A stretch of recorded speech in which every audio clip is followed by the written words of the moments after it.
ආශිර්වාද මත උදෑසනක් අද දවසේ ඔයගලන්ට එක්ක දේව වචනය තුලින් යම්කිසි පණිවිඩයක් බෙදා ගන්නයි මම සූදානම් වෙන්නේ. නික්මයාම 3:11 ඉඳලා නික්මයාම 4:17 දක්වා අපිට යම්කිසි පණිවිඩයක් දෙවියන් වහන්සේ අද දවසේ දෙනවා.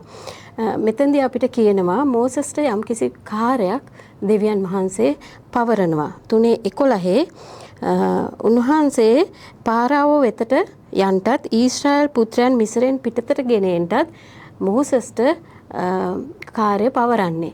නමුත් මෝසස් මේකට පස්ස ගහනවා. මෝසස් කියනවා මම කවුද? මම මේ දේ කරන්න මම කවුද ස්වාමිනී කියලා.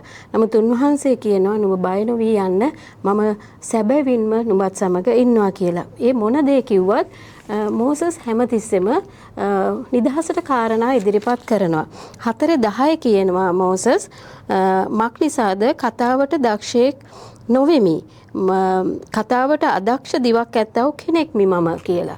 නමුත් ස්වාමින් වහන්සේ නිතර කිව්වත් අවසානයේදී 4:14 කියනවා ස්වාමින් වහන්සේගේ උදහස මෝසස්ට ඇවිලුණා කියලා. දෙවියන් වහන්සේට මේ වෙලාවේ තරහ යනවා මෝසස් එක්ක.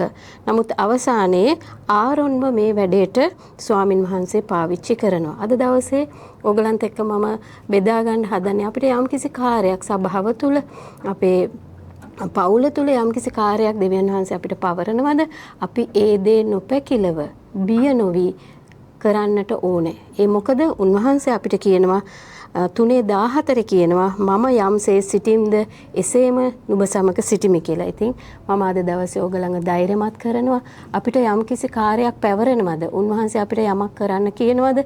අපි ඒ දේ කිසිම බයක් නැතුව නිදහසට කාරණා ඉදිරිපත් කරන්නේ නැතුව අපි ඒ දේ කරමු. ජේසු පිහිටයි.